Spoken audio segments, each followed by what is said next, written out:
Assalamualaikum warahmatullahi wabarakatuh. Dalam video kali ini saya akan menyelesaikan ujian akhir materi manajemen. Perkenalkan, nama saya Risma Widianti dari kelas B. Yang pertama, bagaimana pengertian dari manajemen dan mengapa manajemen perlu dipelajari? Manajemen merupakan serangkaian proses yang dilakukan untuk mengatur dan memanfaatkan sumber daya yang ada untuk mencapai tujuan organisasi atau sekelompok tertentu secara efektif dan efisien, dengan tujuan agar sebuah perusahaan bisa mengukur target pemasaran dan produksi. Mengapa manajemen perlu dipelajari? Karena jika kita mendirikan sebuah perusahaan tanpa manajemen akan berpengaruh besar terhadap perusahaan itu sendiri, baik dari segi keuangan ataupun dari tata cara pengelola perusahaan itu sendiri. Karena pada dasarnya keberhasilan sebuah perusahaan tergantung baik buruknya pada pengelolaan manajemen itu sendiri. Nomor 2, manajemen pada dasarnya memiliki function dan alat atau tools manajemen. Jelaskan dan bagaimana penerapan pada perusahaan kecil dan perusahaan besar. Fungsi dari perusahaan kecil. Yang pertama, planning atau perencanaan. Menentukan lokasi, distributor, bahan baku, modal awal, strategi pemasaran hingga penentuan target pasar. Yang kedua, organizing atau organisasian. Memberikan tugas dari masing-masing karyawan untuk mencapai visi misi usaha. Yang ketiga, actuating atau pelaksanaan. Dalam proses perjalanan usaha dibuatlah peraturan yang harus dipatuhi. Yang keempat, controlling atau pengendalian. Setiap kegiatan yang dilakukan tidak sepenuhnya dikontrol oleh kepala, namun tetap kembali pada para pekerja itu sendiri. Alat atau tools perusahaan kecil. Yang pertama, market. Meningkatkan penjualan, mendapatkan keuntungan, serta memenangkan persaingan dalam dunia bisnis. Yang kedua, money. Bisnis membutuhkan biaya dalam menjalankan aktivitasnya, baik untuk pembelian bahan baku atau material. Yang ketiga, method.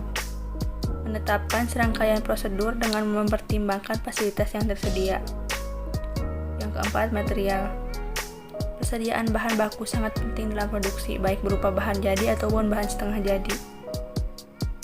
Yang kelima, man.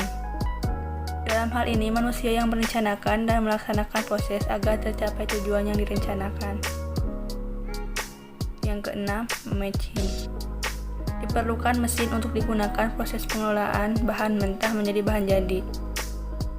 Yang terakhir, information. Meningkatkan produktivitas dan penghematan biaya. Fungsi perusahaan besar. Yang pertama, planning.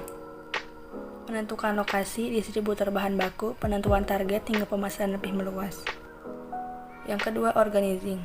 Penempatan posisi dari masing-masing karyawan untuk mencapai visi misi sebuah perusahaan. Yang ketiga, actuating.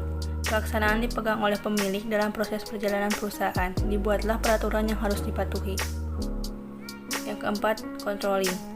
Kegiatan yang dilakukan kepala perusahaan tiap posisi dalam mengendalikan segala kegiatan yang berlangsung. Alat atau tools perusahaan besar. Yang pertama, market. Mendapatkan keuntungan serta memenangkan persaingan dalam dunia bisnis dan memasarkan produk hingga go internasional. Yang kedua, money. Perusahaan membutuhkan biaya dalam menjalankan aktivitasnya, baik untuk pembelian bahan baku atau material. Method. Menetapkan serangkaian prosedur dengan mempertimbangkan fasilitas yang tersedia. Material. Persediaan bahan baku sangat penting dalam produksi, baik berupa bahan jadi ataupun bahan setengah jadi. Man. Dalam hal ini, manusia yang merencanakan dan melaksanakan proses agar tercapai tujuan yang direncanakan. Machine. Diperlukan mesin untuk digunakan proses pengelolaan bahan mentah menjadi bahan jadi. Information.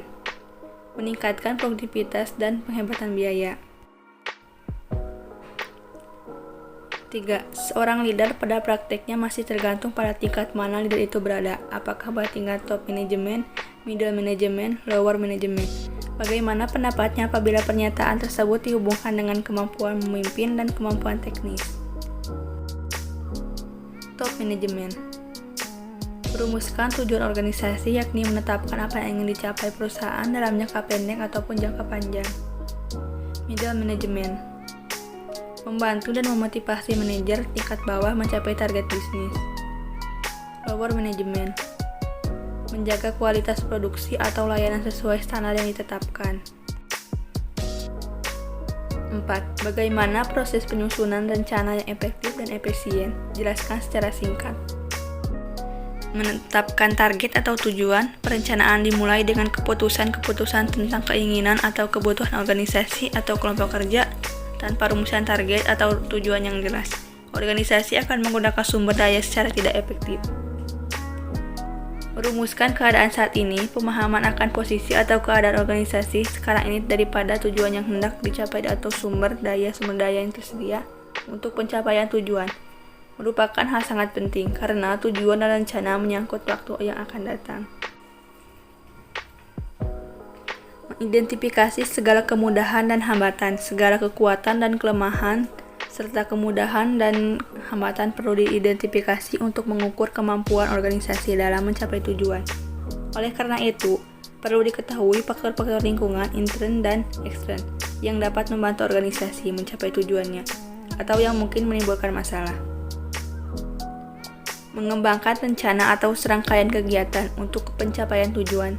Tahap terakhir dalam proses perencanaan meliputi pengembangan berbagai alternatif, kegiatan untuk mencapai tujuan, penelitian alternatif tersebut, dan pemilihan alternatif terbaik di antara berbagai alternatif yang ada.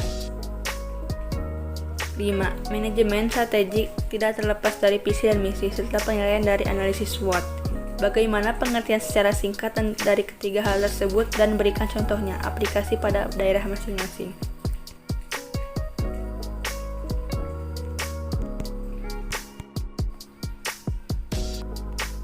Yang pertama, strength atau kelebihan, merupakan kekuatan yang dimiliki oleh perusahaan. Contohnya, apa yang menyebabkan perusahaan kita mendapatkan penjualan? Yang kedua, weakness atau kelemahan, merupakan kelemahan yang dimiliki oleh perusahaan. Contohnya, faktor apa saja yang menyebabkan kehilangan penjualan? Yang ketiga, opportunities atau peluang, merupakan peluang atau kesempatan di luar perusahaan. Contohnya, kesempatan apa yang dapat kita lihat? Yang keempat, threat, ancaman, merupakan ancaman apa saja yang mungkin akan dihadapi oleh perusahaan. Contohnya, hambatan apa yang sedang kita hadapi sekarang? 6. Setiap organisasi pasti memiliki sasaran yang ingin dicapai. Bagaimana organisasi dalam membuat rencana sasaran agar dapat dicapai dengan baik? Memahami pernyataan visi organisasi. Sementara, pernyataan visi berfokus pada aspek bisnis yang lebih taktis. Pernyataan visi pada organisasi bisnis melihat ke masa depan perusahaan. Pernyataan visi memberikan arah kemana perusahaan ingin pergi. Bersama dengan pernyataan misi, ini membantu menciptakan strategi berorganisasi untuk bisnis. Memahami pernyataan misi organisasi. Pernyataan misi organisasi menguraikan bisnis perusahaan, sasarannya, dan strateginya untuk mencapai sasaran tersebut. Ini lebih berfokus pada posisi perusahaan saat ini dan langkah taktis yang ingin digunakan untuk mencapai tujuannya. Pernyataan misi suatu perusahaan dapat digunakan untuk membentuk budaya organisasi. 7. Bagaimana menangani masalah dalam organisasi baik untuk masalah yang berjangka pendek dan masalah yang berjangka panjang. Mendefinisikan masalah. Seringkali hanya menganalisa permasalahan sekejap saja sehingga tidak bisa mengetahui penyebab suatu permasalahan dengan benar. Untuk mendefinisikan permasalahan secara tepat, perlu membedakan antara fakta dan pendapat. 2. Mengembangkan alternatif solusi. Curhat pendapat merupakan cara yang paling populer untuk memunculkan beragam gagasan. Semakin banyak kemungkinan dapat dimunculkan, semakin baik peluang untuk mendapatkan solusi yang bagus. 3. Evaluasi dan pilih solusi alternatif yang ada. Untuk itu, Anda bisa mengevaluasi solusi alternatif yang relatif terhadap standar target yang ada. Selanjutnya, perlu mengevaluasi solusi alternatif yang mungkin terbukti berhasil. 4. Pengambilan keputusan melalui konsensus. Untuk mengetahui bagaimana sikap kelompok, mungkin Anda satu atau dua pilihan solusi terbaik sehingga dapat mempercepat pengambilan keputusan, atau mungkin juga ada suatu pilihan yang tidak disukai semua orang. 5. Melakukan tindakan. Perlu adanya tindak lanjut yang dilakukan oleh orang-orang yang terlibat agar mereka bisa meninjau bersama apakah permasalahan yang ada sudah benar-benar terselesaikan atau belum. Anda perlu merencanakan dan mengimplementasikan solusi alternatif yang telah dipilih dan diuji coba. 8. Pada tahap pertumbuhan, organisasi memiliki 5 tahapan. Tulisan dan jelaskan secara singkat. 1. Deteksi. Masalah ini merupakan langkah awal saat manajemen organisasi menghadapi masalah atau gejala dari persoalan yang lebih serius yang dapat mendorong perubahan. 2. Menemukan diagnosis. Konsultan atau praktisi OD akan bekerja untuk memahami fungsi sistem organisasi saat ini. Mereka mengumpulkan informasi yang diperlukan untuk mengenali masalah secara akurat.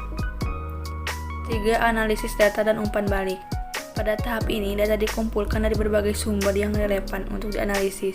Pengumpulan data kerap memakan waktu, namun tetap penting dilakukan konsultan OD agar berhasil memahami secara akurat. 4. Merancang intervensi dan memimpin perubahan.